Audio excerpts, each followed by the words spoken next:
अस्सलाम वालेकुम एवरीवन। उम्मीद करता हूँ कि आप सब खैरियत से होंगे और आज के सेशन में मैं आप सबको वेलकम करता हूँ। तो आज के सेशन में हम जिस टॉपिक के बारे में डिस्कस करेंगे वो है एग्जाम स्ट्रेस। तो आज जो हमारे साथ गेस्ट हैं वो हैं मिस हाजरा फरीद। तो हम अपने सेशन का आगाज करते हैं। तो चलें मैम की तरफ चलते हैं। अस्सलाम वालेकुम मैम, कैसी हैं आप? वालेकुम अस्सलाम। अल्हम्दुलिल्लाह, आप सुनाएं। शुक्र अल्हम्दुलिल्लाह ma'am. First of all ma'am आपको वेलकम करता हूँ मैं पॉजिटिवली हैप्पी के प्लेटफॉर्म पे। Thank you so much Arbab. बल्कि I like to pay my gratitude आपको, मिस ज़ैनब को, to providing us this platform. इतना इम्पोर्टेंट, इतने लोगों को एक्सेस हो जाती है इससे और बहुत ज़रूरी बातें उनको पता लग जाती हैं। इट्स वेरी जी ma'am, important and I am highly obliged. Thank you for having me. ठीक है। तो मैम हम अपने टॉपिक की तरफ चलते हैं। जैसे जी, कि आज का हमारा टॉपिक है एग्जाम स्ट्रेस। तो मैम सबसे पहले मेरा क्वेश्चन है, what is exam stress basically? अच्छा Arbab, exam stress is a very common term. ये वो टर्म है जो हम 99.9% स्टूडेंट्स के मुंह से सुनते हैं। मतलब जी अगर मैम। आप अपनी स्टूडेंट लाइफ में हो ना कभी आप ये टर्म ज़रूर बोलोगे। मतलब जैसे ही हम जी डेट शीट देखते हैं या कोई एग्ज़ाम का नोटिस देखते हैं, हमारा शुरू हो जाता है कि यार क्या अज़ाब है, क्या प्रॉब्लम आ गई है। एक हम वापस उसी साइकिल में जा रहे हैं जिसमें स्ट्रेस बढ़ जाएगा।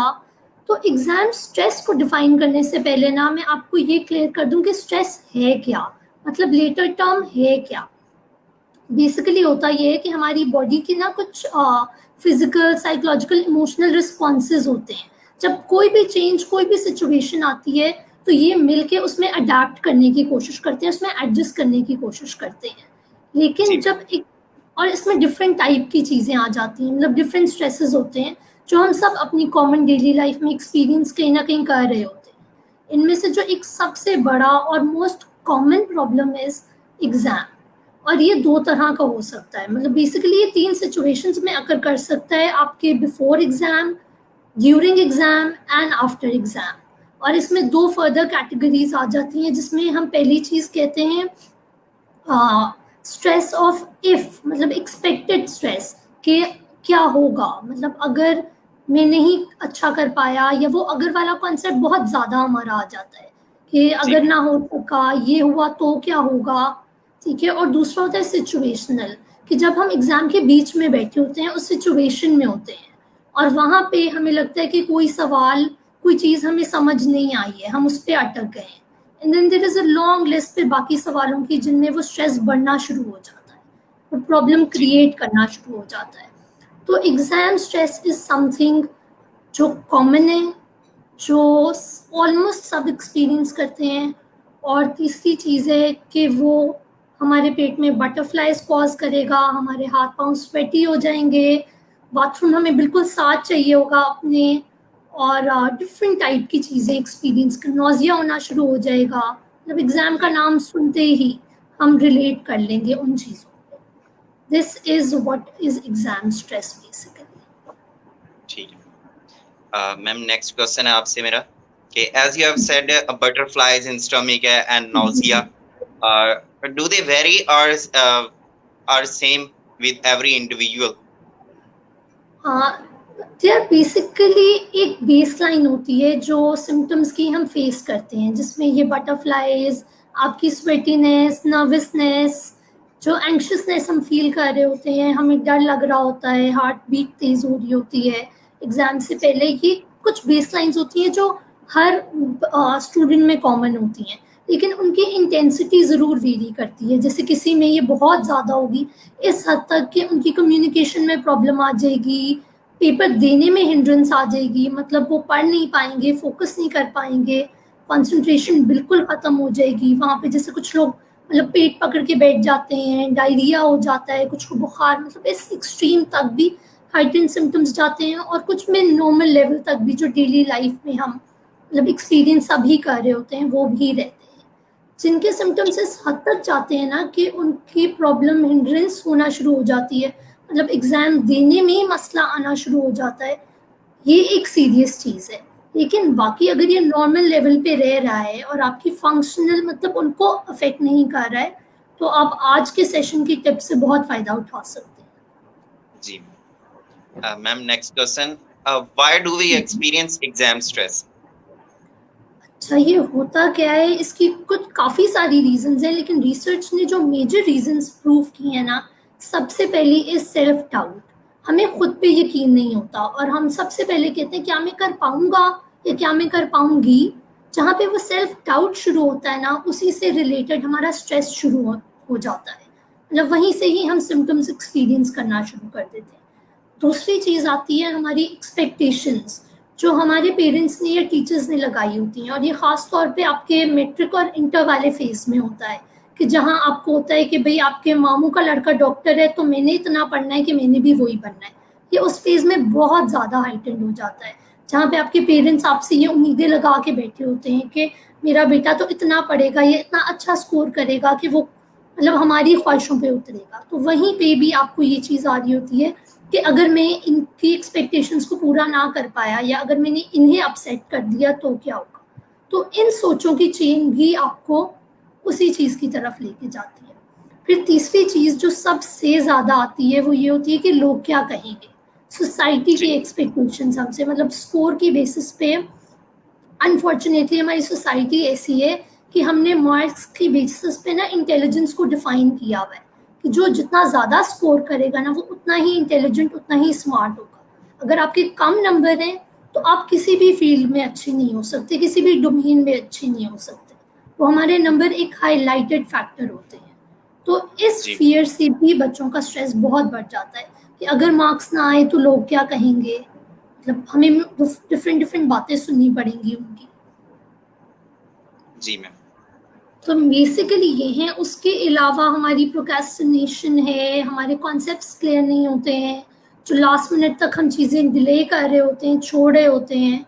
कुछ हमारे इंटरनल फैक्टर्स होते हैं कि अच्छा लास्ट मिनट पे देखी जाएगी, दोस्त से नोट्स ले लेंगे, दोस्त पढ़ा देगा, या उम्मीदें लगाई होती हैं कि अच्छा हो जाएगा।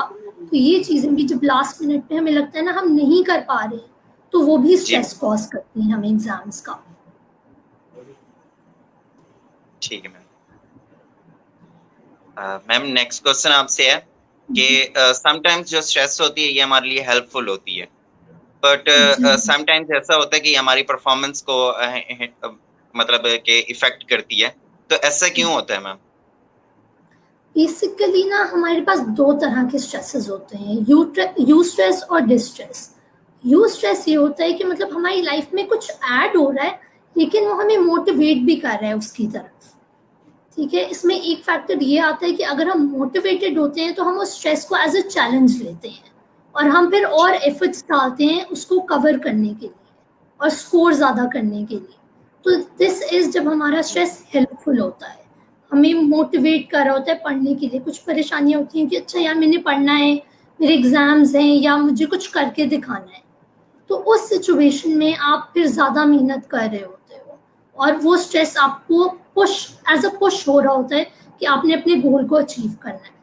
लेकिन जो दूसरा स्ट्रेस होता है ना, उसमें हम एफर्ट से ज़्यादा ना जी यही सोच रहे होते हैं कि ये हो नहीं पाएगा, मेरे फियर्स आगे आ जाएंगे, मैं कर नहीं पाऊंगी, या ये कैसे होगा, ये तो इतना ज़्यादा है। फिर वो हमारी सोचों में ही चल रहा होता है, फिर जो एक्चुअल गोल होता है ना वो कहीं साइड पे रह जाता है। और इसमें होता ये है कि बेसिकली जो एक लेवल आता है ना हमारी परफॉर्मेंस का और हमारे लेवल ऑफ स्ट्रेस का, आपस में काफ़ी एक आप कह लें गहरा रिलेशनशिप है कि आपका स्ट्रेस जो है ना, एक लेवल आता है जब आपको चीज़ें आ रही होती हैं, वो आपका बोर्डम लेवल होता है कि आपको लगता है कि अच्छा मुझे ये पता है, मेरे लिए ये आसान है। फिर वो आहिस्ता आहिस्ता बढ़ता हुआ ना आपकी स्ट्रेस एक अचीवमेंट की तरफ जाता है, जब ग्राफ इस कर्व में होता है कि आप वहाँ पे सोच रहे होते जी हो कि अच्छा इस लेवल में ना मैं अचीव कर पाऊंगा, ये हेल्पफुल है। लेकिन जैसे जैसे आपकी मुश्किल बढ़ती जाती है ना काम की, आपका प्रेशर इंक्रीज होता जाता है इस हद तक कि आप एक रेड जोन, एक डिस्कम्फर्ट जोन में आ जाते हैं। वहां से फिर आप स्ट्रेन की तरफ चले जाते हैं, जो एक स्ट्रेस की एक्सट्रीम वर्जन है, जब आपको शदीद स्ट्रेन फील होना शुरू हो जाता है। फिर उसमें आप काम करने की बजाय ना आपकी लेवल ऑफ परफॉर्मेंस ड्रॉप करती है और आपका स्ट्रेस लेवल इंक्रीज होता जाता है। और जितना वो इंक्रीज होता जाता है उतनी आपकी परफॉर्मेंस डाउन जाती है और एडवर्सली अफेक्ट करती है आपके काम को। ठीक है मैम। मैम नेक्स्ट क्वेश्चन मेरा आपसे है, how can we deal with exam stress? अच्छा, coming to our actual basic thing, अगर ये लोग जो सुन रहे हैं वो इस चीज़ को फॉलो करेंगे तो ये आपके लिए बहुत फ़ायदेमंद होगा। हम डील करने के 3 तरीकों पे फोकस करते हैं। सबसे पहले हम डिस्कस करेंगे कि एग्ज़ाम हम पहले कैसे फोकस कर सकते हैं ताकि हमें बाद में प्रॉब्लम्स ना हो। दूसरा स्ट्रेस लेवल आता है हमारे एग्ज़ाम्स के दरमियान में, जब हम एग्ज़ाम वाली सिचुएशन में बैठे होते हैं। और तीसरा स्ट्रेस आता है जब हम एग्ज़ाम दे के निकल आते हैं। ये रेयर काइंड का होता है लेकिन ये प्रेजेंट होता है, जहाँ पे हमारी फीलिंग ये होती है कि मैंने क्या कर दिया है, मैंने सही नहीं किया, हम अपनी मिस्टेक्स पे फोकस कर रहे होते हैं या हम बहुत अपसेट होते हैं। और इस वाले स्ट्रेस की वजह से ना हम अगला साइकिल शुरू कर देते हैं, हम अगले एग्ज़ाम का स्ट्रेस बहुत ज़्यादा ले लेते हैं, जिसकी वजह से फिर हम इवेंचुअली परफॉर्म नहीं कर पाते हैं। अरबाब, इससे पहले मैं आपसे पूछना चाहूंगी कि आपका स्ट्रेस का एक्सपीरियंस, कभी आपको एग्जाम स्ट्रेस हुआ है? जी बिल्कुल मैम, होता है। क्यों नहीं होता। मेरे साथ तो इस तरह से होता है कि जब एग्जाम होता है, मैंने तैयारी की होती है, फुल प्रिपेयर होता हूँ, बट मैम मुझे एक स्ट्रेस होती है अंदर से, आवाज कुछ नहीं आता, कुछ भी नहीं आता। बट मतलब जब मैं जाके पेपर देखता हूँ, उसको सॉल्व करता हूँ तो बहुत अच्छा हो जाता है। हालांकि सब कुछ आता होता है, बट फील होता है कि कुछ नहीं आता। तो अरबाब, जब आपके अंदर से ये आवाज आती है कि मुझे कुछ नहीं आता, तो फिर वो आपको पढ़ने में कैसे अफेक्ट करता है? मैम मतलब तैयारी तो मैं कर चुका होता हूँ अपनी सब कुछ, बट जब फ्रेंड्स वगैरह पूछते हैं कि हाँ जी तैयारी कैसी है, तो मतलब फील हो रहा होता है कि कुछ भी नहीं आता। हाँ, तो ये भी एक टाइप का स्ट्रेस है जिसे डील करना आना चाहिए हमें, क्योंकि अक्सर जैसे आपने कहा कि आप जब पेपर में बैठते हैं आपको आता है, लेकिन अक्सर लोग, रिसर्चर्स ये शो करती हैं कि जब पेपर में इस फीलिंग के साथ बैठते हैं ना कि हमें कुछ नहीं आता या हम नहीं कर पाएंगे, तो कभी कभी हम भूलने लग जाते हैं चीज़ों को, जिसे हम कहते हैं यार मेरी मेमोरी काम नहीं कर रही थी। तो इन सब चीज़ों के लिए ज़रूरी ये है कि जब आप पढ़ने बैठें एग्ज़ाम से पहले, तो आपका फोकस आपकी मोटिवेशन हो। आप कोई भी चीज़, कोई भी कोर्स स्टार्ट करने लगे हैं, आप मोटिवेट हो। देखिए, आज से कुछ साल पहले या बहुत से लोग जो मुझे देख रहे हैं, उन्हें नहीं पता था कि उन्होंने क्या बनना है या वो क्या बन चुके हैं। मतलब जैसे हमें नहीं पता था कि मैट्रिक में अगर हम पढ़ रहे हैं जी मैम। तो हम साइकोलॉजी में आएंगे, या हम बहुत से लोग जो इंजीनियर्स बनते हैं या डॉक्टर्स बनते हैं या साइंटिस्ट बनते हैं, एक टाइम ऑफ लाइफ में उन्हें नहीं पता होता कि वो क्या बनेंगे, लेकिन पढ़ हम बचपन से रहे होते हैं। मतलब ग्रेड 1, 2, 3 से हमने पढ़ाई शुरू की हुई होती है, हम बहुत सी ऐसी चीज़ें पढ़ रहे होते हैं, यस। जैसे हमने मैथ पढ़ी और हम साइकोलॉजी में आ गए, लेकिन इसका कोई ताल्लुक नहीं था। तो हम सोचते हैं यार हमने क्यों पढ़ी, हमने इतनी क्यों मेहनत की उसमें।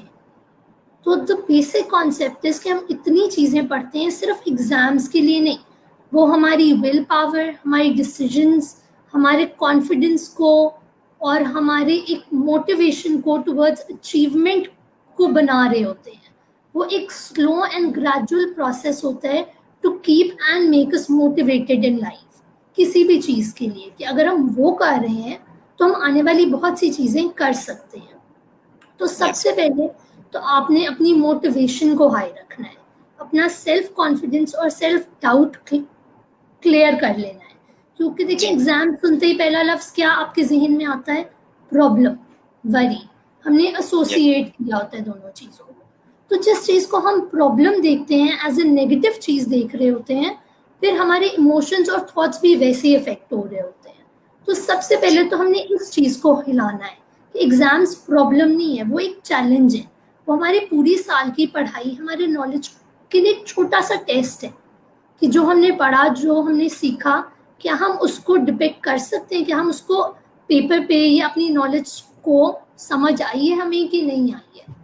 ठीक है, तो first you need to make yourself self confident, अपना डाउट क्लियर करें। अगर आपने ज़िंदगी में अभी तक इतना कुछ किया है तो ये तो एक छोटी सी चीज़ है एग्ज़ाम, हम इतने लाइफ में एग्ज़ाम्स देते हैं, अगर आप अपने पिछले वाले ही एग्जाम्स को देखें कि आप दे के गुजरे हैं, तो ये भी वही चीज़ है, आप इसको भी बहुत अच्छे तरीके से कर सकते हैं।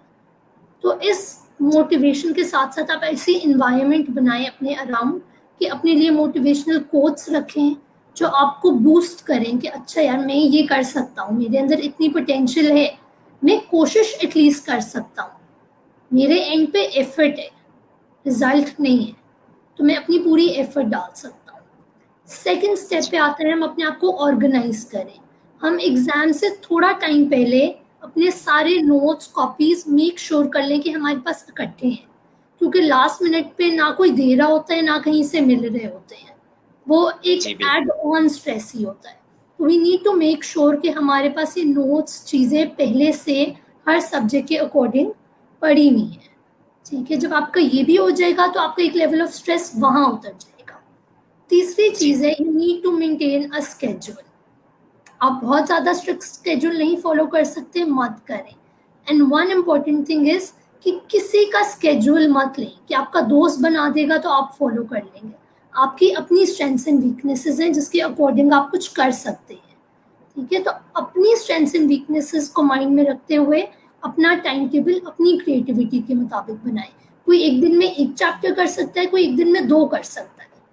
ठीक है, या आपकी अपनी पोटेंशियल्स आपको सबसे बेहतर पता होती हैं, तो अपने अकॉर्डिंग अपना टाइम टेबल सेट करें और उस टाइम टेबल को अपने सामने कहीं लगा लें ताकि आप उस पर चेक करते रहें कि आपने कितना अचीव किया और आपका कितना रह गया, और आप अगले दिन में उसको कैसे एडजस्ट कर सकते हैं। ठीक है, जब आप ये तीसरा काम कर लेंगे तो एक लेवल आप और नीचे आ जाएंगे अपने स्ट्रेस में। चौथी चीज जो आपने करनी है ना, वो ये है कि आपने कंपेयर नहीं करना अपने आप को दूसरे से। और ये सबसे ज्यादा आपके पेरेंट्स के लिए एक नोटिस है कि प्लीज अपने बच्चों को एक दूसरे से कंपेयर मत करें। सबकी अपनी पोटेंशियल्स होती है, सबकी अपनी पेस होती है। अगर आपका बच्चा किसी चीज में अच्छा है तो it is other way round for the other person. ठीक है, ये आपस में बहन भाइयों में भी है कि अगर किसी ने बहुत ज्यादा किसी चीज में स्कोर किया है और किसी ने कम किया है तो कंपेयर मत करें, ये डीमोटिवेट करती है बच्चों को। ठीक है, उनके लिए एक उनका स्टैंडर्ड सेट करें। अगर आप किसी और के स्टैंडर्ड्स को यहाँ रख देंगे ना लाके, तो बच्चों के लिए वो फॉलो करना मुश्किल हो जाएंगे। वो उनके लिए एक pressure and added on stress होगा कि अब हम क्या करें, अब हम कैसे करें। ठीक है, तो जरूरी ये है कि यू मेक श्योर कि उनके अपने गोल्स, अपने स्टैंडर्ड्स हों जिनको वो फॉलो करें। और स्टूडेंट्स के लिए ये है, या बच्चों के लिए, कि don't compare your self with your friends. इसके लिए डोंट कॉल देम एक रात पहले एग्जाम से। जब आप उन्हें कॉल करते हैं और उनसे सुनते हैं कि मैंने इतना कर लिया है, तो आपको लगता है कि मैं बहुत पीछे रह गया, आपके हाथ पांव वहीं फूलना शुरू हो जाते हैं। या अगर वो बहुत पीछे होते हैं तो आप बहुत लीनियंट हो जाते हो कि अच्छा यार वो भी तो वहाँ है, मैं इजी काम छोड़ देता हूँ। ठीक है, नहीं, अपने गोल पे फोकस रखना है। और एग्जाम्स में खास तौर पे आप अपना डोमेन रखें कि मैंने ये करना है, मेरी ये स्पीड है, मेरे ये गोल्स हैं। कोई क्या कर रहा है, कोई किस लेवल पे पहुंचा हुआ है, मुझे उससे कंसर्न नहीं है, क्योंकि मेरी अपनी स्पीड है, अपना पेस है। ठीक है, हर बच्चा डिफरेंट होता है। कोई एम करता है मैंने 90% अबव स्कोर करना है, कोई एम करता है मैंने 80% अबव करना है, आपकी पोटेंशियल्स के अकॉर्डिंग। कुछ होते हैं कि मैंने पास होना है, तो जब पास होने वाला 90% की स्पीड या पढ़ाई से कंपेयर करेगा या 90% वाला लोअर वाले की से करेगा, तो ये आपके लिए प्रॉब्लम क्रिएट करेगी कि ये मैं कैसे मैनेज कर रहा हूँ। एक कॉन्फ्लिक्ट आएगा आपकी अपनी सोच में। ठीक है, उसके बाद जो चीज़ आपने करनी है वो ये है कि अपनी डाइट, अपनी स्लीप, अपनी एक्सरसाइज का बहुत ज़्यादा ख्याल रखना है, क्योंकि ये चीज़ें ऐसी हैं जो हम आम रूटीन में तो कर रहे होते हैं प्रैक्टिस, लेकिन इस टाइम में स्ट्रेस की वजह से छोड़ देते हैं। मतलब हम सारी सारी रात जाग रहे हैं, खाने का कुछ पता नहीं है और बस पढ़ ही जा रहे हैं। ठीक है, एक गो में इतना पढ़ना भी आपके लिए हेल्पफुल नहीं है। आपका जहन भी एक मशीन की तरह है जो थोड़े टाइम बाद रुक जाएगा, तो उसको फ्यूल करते रहने के लिए आपको ये तीनों चीज़ें बहुत ज़रूरी हैं। आपका ब्रेन एक्टिवेट होता है, सोते टाइम इज वन टाइम जब आपका ब्रेन थोड़ा सा रिलैक्स हो रहा होता है, अपने आप को रीजनरेट कर रहा होता है। तो ज़्यादा रिटेंशन के लिए, बेहतर पढ़ाई के लिए अपनी स्लीप पे फोकस करें, अपनी डाइट में कोशिश करें कि बहुत ज़्यादा ना खाएं कि आपको बहुत ज़्यादा नींद आए। एक बैलेंस डाइट रखें और पानी का इस्तेमाल ज़्यादा करें। और एक अच्छी चीज़ कि चॉकलेट्स का इस्तेमाल ज़्यादा करें, वो आपकी एनर्जी लेवल को बूस्ट करती हैं। वेरएज़ कैफ़ीन का इस्तेमाल थोड़ा-सा कम करें, ठीक है? उसके अलावा ये सारी चीज़ें करने के बाद अब आप अपनी पढ़ाई में कुछ बेसिक टिप्स ये हैं कि जब आप पढ़ने बैठें, आपने पढ़ाई से पहले ये सब चीज़ें कर ली। जब आप पढ़ने बैठें तो अपने काम में ब्रेक्स लें, जैसे 10-10 मिनट की या 5-5 मिनट की। एंड इट मीन्स कि आपकी ब्रेक 10 मिनट की होनी चाहिए। 10 मिनट करके अगर आप 1 घंटे के लिए गायब हो जाएँगे, तो वो फिर आपको डिट्रैक्ट कर देगा अपने सारे स्केड्यूल से। तो डिटर्मिनेशन एक पहली चीज़ है, मोटिवेशन दूसरी चीज़ है और पंक्चुअलिटी तीसरी है कि जो टाइम आप अपने आप को दे रहे हैं वो फॉलो करें और अपने मोबाइल फ़ोन्स को साइड पे रख दें। अपने फ्रेंड्स को भी इन्फॉर्म कर दें कि अभी मैं पढ़ रहा हूँ, आप लोग मुझे बाद में कॉन्टैक्ट करें, ये वाला मेरा फ्री टाइम है, हम इसमें बात कर सकते हैं अगर आपने करनी है। और प्लीज़ बार-बार फ़ोन को नहीं देखें, ये सबसे बड़ी डिस्ट्रैक्शंस है। तो अपनी डिस्ट्रैक्शंस को रिड्यूस करें और टीवी को बंद रखें आपका, क्योंकि ध्यान वहाँ जाएगा तो पढ़ाई पे नहीं होगा। पढ़ने के लिए और अपने स्ट्रेस को रिड्यूस करने के लिए सबसे ज़्यादा ज़रूरी है कि आपका माइंड और आपकी आंखें एक ही जगह फोकस कर रहे। अगर आपका ज़हन कहीं और होगा और आंखें नीचे होंगी तो भी आप नहीं कर पाएंगे, ultimately ending in causing you stress. And the other way around, अगर आपकी आंखें कहीं और हैं और आप किताब सामने लेके बैठे हुए हैं तो भी नहीं होगा, resulting in causing you stress related to exam. अब ये बात तो आपकी प्री प्रिपरेशन की हो गई, लेकिन उन लोगों के लिए भी जिन्होंने नहीं किया और लास्ट मिनट पे काम छोड़े हुए हैं, तो लास्ट मिनट के लिए भी आपके पास कुछ घंटे होते हैं। 1 दिन होता है, 2 दिन होता है, या 1 दिन पहले आपने शुरू किया है, तो उसमें ये होता है कि इंस्टेड ऑफ फोकसिंग कि मैंने कितना टाइम वेस्ट कर दिया है, आप फोकस करें आपके पास कितना टाइम रह गया है। अपने आप को इनकरेज करें, जो आपने कर दिया वो गुजर गया, वो अब वापस नहीं आना आपके पास, लेकिन जो टाइम है उसको आप अच्छे तरह से यूटिलाइज करें, स्मार्ट स्टडी करें, अपनी मेन पॉइंट्स निकालें, पॉइंटर्स बनाएं, उनको गो थ्रू करें बार बार और इम्पोर्टेंट चीज़ों को हाईलाइट करके जो आपको लगता है कि आपकी सक्सेस में बेहतरी है, मतलब स्मार्ट प्ले करें उस टाइम, फिर हर चीज़ के कॉन्सेप्ट्स लें रादर देन फोकसिंग कि अब तो टाइम नहीं है, अब मैं कुछ नहीं कर सकता। नहीं, अगर आप किसी वजह से वो लास्ट मिनट पे रह रहे हैं या आपके पास टाइम थोड़ा है, तो उसमें भी अपने आप को इनकरेज और मोटिवेट करें और अपना उस टाइम के अकॉर्डिंग स्केड्यूल बनाएं। ये चीज़ बात होगी हमारी बिफोर एग्जाम्स की। अब हम आते हैं ड्यूरिंग एग्जाम्स। ड्यूरिंग एग्जाम सबसे पहले है take a healthy breakfast. Honestly speaking, आपको लगता है कि आपको मतलब आपको पेट में दर्द शुरू हो जाएगी, कुछ ऐसा हो जाएगा अगर आप पहले नाश्ता ले लेंगे, लेकिन ऐसा नहीं होता। आपकी एनर्जी लेवल ही फ़र्क होती है, फिर आपका जहन प्रॉपर तौर पे फिर फोकस कर रहा होता है। वरना अगर आपका पेट खाली है तो वो एनर्जी आपके जहन को नहीं जा रही। उन केसेस में भी रिसर्च शो करती है कि हम भूल जाते हैं कि हमने पेपर में क्या लिखना था या क्या पढ़ा था। Healthy breakfast is a must. जो दुआएं आपने मेमोराइज की हैं उनको पढ़ें। पेपर से कुछ टाइम पहले, 5-10 मिनट पहले एटलीस्ट अपनी किताबें बंद कर दें। आपके जहन को थोड़ा सा उस चीज़ को एक्सेप्ट करने के लिए टाइम चाहिए होता है, तो ये वाली चीज़ आप ज़रूर करें। अपनी ब्रीदिंग एक्सरसाइजेस को देखिए, अक्सर हम स्ट्रेस में हमारी ब्रीथ बहुत ऊपर नीचे हो रही होती है, सांस लेने में मतलब हम नोटिस नहीं कर रहे होते, लेकिन हमें एक एंजाइटी में, एक टेंशन में सबसे ज़्यादा हमारा सांस पे जा रहा होता है कि यार मतलब इरेगुलर हो रही है। तो आप उस एक्सरसाइज को आप बहुत से गूगल पे मेडिटेशन या ब्रीदिंग की आपको यूट्यूब पे मिल जाएंगी, आप उनको देखें, उनको फॉलो करें। कुछ कुछ सेकंड्स की भी होती हैं जिनमें आप अपनी ब्रीदिंग को रेगुलेट कर सकते हैं। तो आप पेपर में 2 मिनट के लिए उस चीज़ को ज़रूर करें, अपनी बॉडी को रिलैक्स करें, और जब पेपर आए तो रादर देन उस क्वेश्चन पे पैनिक करने के कि इसमें क्या लिखना था, आप उन क्वेश्चंस पे फोकस करें जो आपको आते हैं। जी बिल्कुल। और उनको लिखने के बाद सबसे पहले जो आपको सबसे अच्छा आता है उसको लिखने के बाद बाकी उन पे जाएं जो आपको कम आते हैं या थोड़े से आप जिनमें कंफ्यूज हैं। एंड सेकेंडली, चीटिंग पे ध्यान कम रखें। ये आजमाई हुई चीज़ है कि जब आप इधर उधर देख रहे होते हैं ना कि वो बता दे या वो बता दे, तो आधा टाइम आप अपना उसी में वेस्ट कर रहे होते हैं। और जब हम घड़ी पे देखते हैं ना कि यार टाइम तो गया, हाथ से निकल गया, मतलब तो वो चीज़ आपके लिए एक पैनिक सिचुएशन बन जाती है कि अब मैं क्या करूँ, मेरा इतना ज़्यादा रहता है और कोई बताने वाला नहीं होता। इवेंचुअली लोग निकलना शुरू हो जाते हैं अपना पेपर करके, तो वो आपके लिए एक शदीद स्ट्रेसफुल सिचुएशन होती है। तो रादर देन इधर उधर फोकस करने के, अपने पेपर पे फोकस करें, जो आपको आता है सबसे पहले वो अटेम्प्ट करें और फिर सोचने की कोशिश करें कि अच्छा मैंने इसमें क्या क्यूज पढ़े थे या मेरे नोट्स में क्या लिखा था। ठीक है, उस चीज़ को लास्ट पे छोड़ते हैं। ये बेसिक टिप्स हैं आपके ड्यूरिंग एग्जाम्स की, ठीक है, जिसमें आप अपने स्ट्रेस को, एग्जाम स्ट्रेस को कम कर सकते हैं।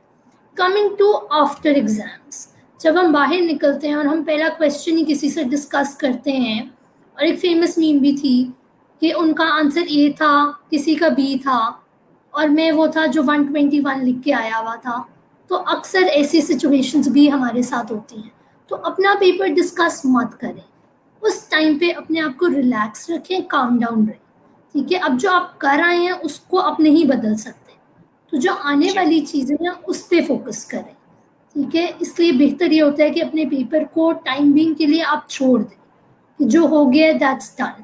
रिलैक्स करें, अपने आप को इंजॉय करें, कोई मूवी देखें, फ्रेंड्स के साथ जाएं, बट वो टाइम ईजी दें ताकि आप अपनी एनर्जी को वापस उसी लेवल पे ले आएँ जहाँ से आप रीबूस्ट कर सकें अपने आप को। और इन सब चीज़ों को फॉलो करने से स्ट्रेस आपका एग्ज़ाम रिलेटेड बहुत कम हो जाएगा, बल्कि वो प्रोडक्टिव स्ट्रेस में बन जाएगा जो आपको एक पुश देगा पढ़ने की तरफ और उसको अच्छा परफॉर्म करने की तरफ।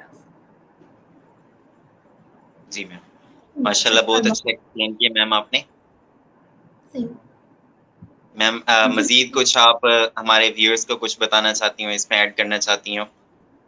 एक पॉइंट मैं जनरली ऐड करना चाहूँगी जो पेरेंट्स के लिए है कि आपके बच्चे are not a pressure cooker, मतलब उन्हें उनकी पसंद के अकॉर्डिंग मोटिवेट करें, इनकरेज करें।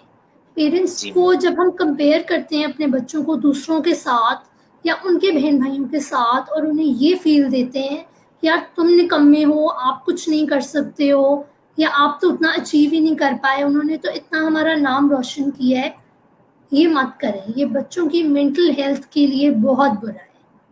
ठीक है, आप उनको उनकी फील्ड में जिससे में वो अच्छे हैं उसके लिए इनकरेज करें।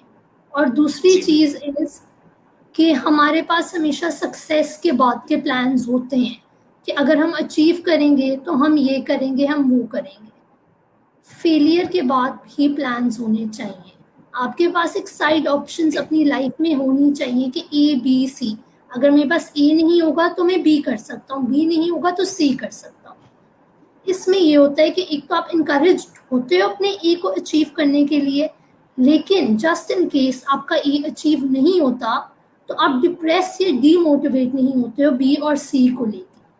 तो अपने सक्सेस और फेलियर दोनों के प्लान्स बनाएं, और पेरेंट्स को भी चाहिए कि वो सक्सेस और फेलियर दोनों में बच्चों को सपोर्ट और गाइडेंस दें सही तरह कि आप क्या कर सकते हो आगे। ये चीज़ एज अ प्रोग्रेसिव नेचर निकलेगी सबके लिए, मतलब पेरेंट्स के लिए भी और बच्चों के लिए भी बहुत हेल्दी चीज़ होगी। जी, that's it Arbab. Thank you so much ma'am, आपने अपना कीमती वक्त दिया हमें। नहीं, welcome, I am honoured, thank you so much. Thank you ma'am. तो व्यूअर्स, जैसा कि आपने सुना देखा कि फिजिकल एक्टिविटीज़ हो गई या ब्रेक्स लेना वगैरह, ये बहुत इम्पोर्टेंट होता है। तो इसी तरह मैं ऐड से करता चलूँ कि अगर कोई पेशेंट हमारे पास आते हैं, मोस्टली जब स्टूडेंट्स होते हैं तो वो बहुत ज़्यादा पढ़ रहे होते हैं, तो हम उन्हें रिकमेंड करते हैं कि वो 20-20 रूल को फॉलो करें। अब ये 20-20 रूल क्या होता है? इसमें ये होता है कि हम स्टूडेंट्स को कहते हैं कि वो आफ्टर 20 मिनट्स जब वो कंटिन्यूअसली पढ़ रहे होते हैं और फोकस कर रहे होते हैं नियर पे, तो आफ्टर 20 मिनट्स वो 20 सेकंड्स के लिए 20 फीट पे देखें। इससे जो उनकी आईज मसल्स होते हैं वो रिलैक्स होते हैं और उनकी आई साइट भी अच्छी रहती है। तो इसलिए फिजिकल एक्टिविटी होनी चाहिए, ब्रेक्स होने चाहिए। तो इसी तरह ही मैं बताता चलूँ कि ऐसे लोग जो कि किसी भी साइकोलॉजिकल इश्यू से गुजर रहे हैं, तो उनके लिए हमारे पास affordability, according to your affordability, हमारे पास क्लिनिकल साइकोलॉजिस्ट मौजूद हैं। तो आप हमारी सीईओ मिस ज़ैनब जवेद से राब्ता कर सकते हैं, वो आपको चार्जेस और उनके एड्रेस वगैरह बता देंगी। और ऐसे लोग जो कि अफोर्ड नहीं कर सकते, तो उनके लिए हमारे पास अफोर्डेबल कॉस्ट में क्लिनिकल साइकोलॉजिस्ट मौजूद हैं। तो इसी तरह ही हमारा प्लेटफॉर्म है 3 day crash CBT course offer कर रहा है। तो जल्द से जल्द अगर कोई रजिस्टर करना चाहता है तो कर लें, कोर्स शुरू होने वाला है। इसमें हम आपको ऑनलाइन नोट्स प्रोवाइड करेंगे, उसके बाद ई सर्टिफिकेट्स प्रोवाइड किए जाएंगे आपको। तो इसके जो चार्जेस है वो 7,000 रुपीज़ है। इसी के साथ ही हम अपने सेशन का इख्तिताम करते हैं। इंशाल्लाह कल आपके साथ मुलाकात होगी एक न्यू सेशन के साथ, एक न्यू टॉपिक के साथ। तब तक के लिए हमें अपनी दुआओं में याद रखिएगा। Be positive, be happy. अल्लाह हाफिज़। अल्लाह हाफिज़ मैम। हाफिज़।